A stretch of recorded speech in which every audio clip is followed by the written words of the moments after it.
Kind of a response video to 3 people, sort of. Well, just cleaning up business, whatever. Call it a variety pack video, I guess. Anyway, the fish guy, Jericho guy, and then conference report guy.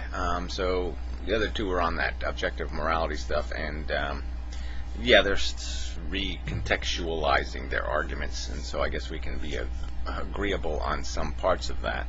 I'm still going to argue that there's a reality. It doesn't matter how humans feel about it. People keep using words like empathy.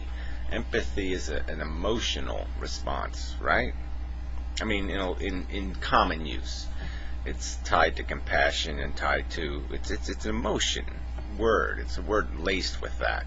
It's not merely it's like I can feel your pain, which is saying that yeah, I need to feel it. I need to generate it, and then I can understand it.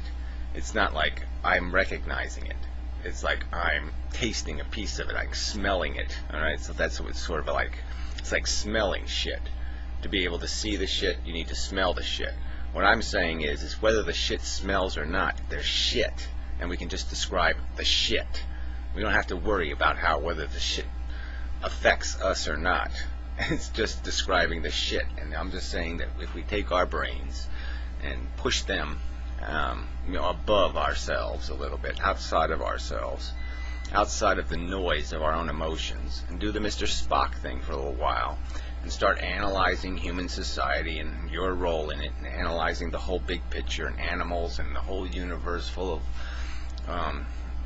matter complexifying, and understand the dynamic, which is consumption and reproduction. I mean, yeah, you can develop a moral description of the circumstance, what has value in this fucking maze game that's being played.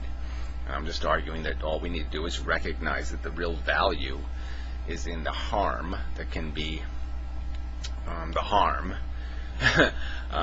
which is another tricky word, that's certainly in the form of pain and suffering, and partially in the form of extravagant desire, because that's almost a harm. Because you're automatically going to be deprivated if you want something you can't have. If you want a perfection that doesn't exist, you're going to be harmed by that want, because you're never going to be able to satisfy it. And that's why I use words like addiction, because there is a certain element to this where we are wanting for something that there'll be no end to the want. That's the nature of the beastie that we are. And so that's part of this value equation, is just recognizing that maybe all desire is just a big pile of shit. It's all a projection, it's all an illusion, and the only thing that is real is the pain. Then we really got an impossible moral dilemma, because the rational, efficient thing to do would be to say, no, don't do that no more. Don't put any more rats in this game, because the rats can't win. Anyway, but that's another separate video. It's not a separate video, it's an argument I'm just continuing to have with people. I'm just saying you haven't made any rational argument defending the existence of life. You haven't defended what you claim to be the value in life that redeems the Holocaust, that redeems slavery, that redeems billions of years of evolution and carnage. You haven't explained what we're accomplishing besides satisfying our subjective passion, and that may have absolutely no real value in a objective context. So anyway, where the suffering does. The suffering you can identify as shit without smelling it. Anything else we can identify it. Desire, well, that's just Anyway, alright, conference report guys. So the title of the video was the suicide thing, but it's not really about suicide. But I did do a video on suicide, so I posted it on the Today page. So it'll be there for a couple of days anyway. Yeah, suicide in the title, you'll see it. I posted on that other site, that Lima Palooza thing. But anyway, it's sort of not a terrible video. So if you want a video about the right to die and that kind of stuff, that's what that one will be. But that sort of relates to this whole conversation about what's really motivating people who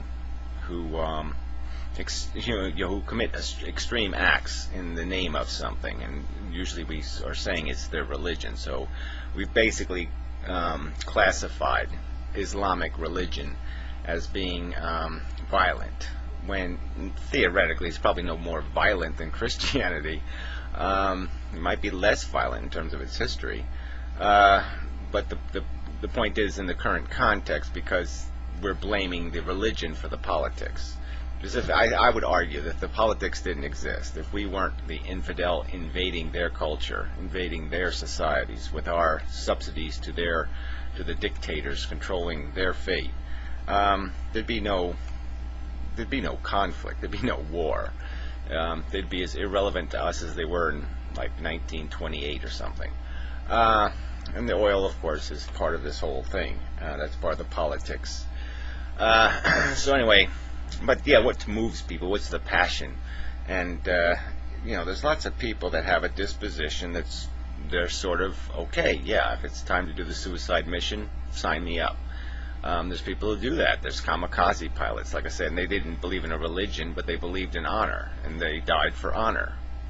They were trying to out-honor each other. I'm going to be the most honorable and die the most brilliantly.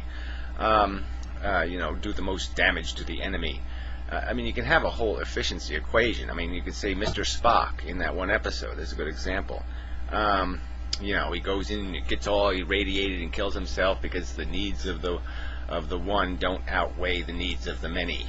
And so he had a principle in his head. And so, yeah, he wasn't blowing something up, but he was still suiciding for the benefit of people. And I think these people would, if they could suicide in some way that wasn't, harming people, they probably would go for that too. As long as it would get the job done. If they could save their society from the evil Western horror, without killing people to do it, they'd probably like to have that option. They'd like to do a Mr. Spock and save the Enterprise that way, rather than doing it this nasty being a bomb way. But the fact is that we're in a war. They're in a war. And if the roles were reversed and they were here, there'd be plenty, like I said, plenty of Americans just lining up to jump on the old kamikaze plane and fly the mission. No doubt about it. So anyway, what I really wanted to get to was this whole argument, because religion's woven into this whole thing. It's just the idea that I really don't even think people have all that strong a faith. So it's certainly not faith that drives people, because obviously, how can you have a personal relationship with a God that hasn't sent you a letter in 2,000 years? You're pen paling with God. And the last correspondence is 2,000 years old. It's really hard to have a personal relationship. Somebody won't talk to you. So I just don't buy that people have this ironclad hard faith. They have a lot of people want stuff to be true, and then people are glued to something just because everything they have respect for is tied to it. It's like if you insult the religion, well, then you're going to insult their mother and father, because their mother and father were completely wrapped up in it. So it's part of their tradition.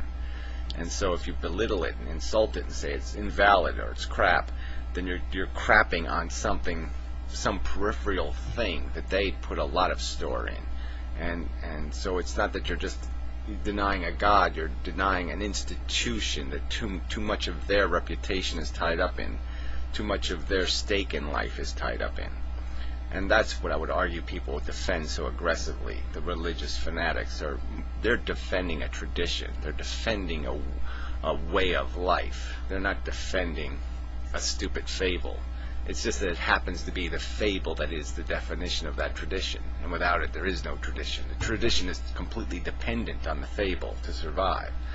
So they will defend the fable even though in their hearts it's not there. And you can sort of see it, because like I say, if there's even a minor temptation, they'll take it. The Jimmy Swaggart is not the aberrant, that is the cliche fundamentalist Christian. Their seducibility is incredible, considering any real notion of faith. If you really believed in it, there's just no way you would commit a trespass against this powerful entity that gave you this little simple rule book and gives you this guarantee. So obviously that their confidence is not what they state it to be.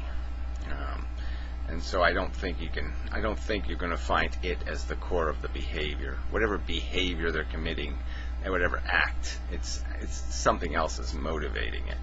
Even on issues like abortion, I mean, I think it's a little fairy tale thing. I think it's people, just get caught up in it because they just decide, oh, it's an underdog. Look at the little fetus, doesn't have anybody to defend it. And so that's, I think, part of the motivation. And it's, like, again, tied up in this religious dogma, this cultural dogma, let's call it, where, the evil is the promiscuous sex, because they don't like people having sex because they don't have sex. And so people are they can so easily dispose of rights they don't have a use for. And because they don't plan on cheating on their husbands or wives, then they don't want anybody else to have the right to do it either. That's that kind of bullshit. So anyway, didn't mean to go that long, but I did. So enough of a video. Thank you very much.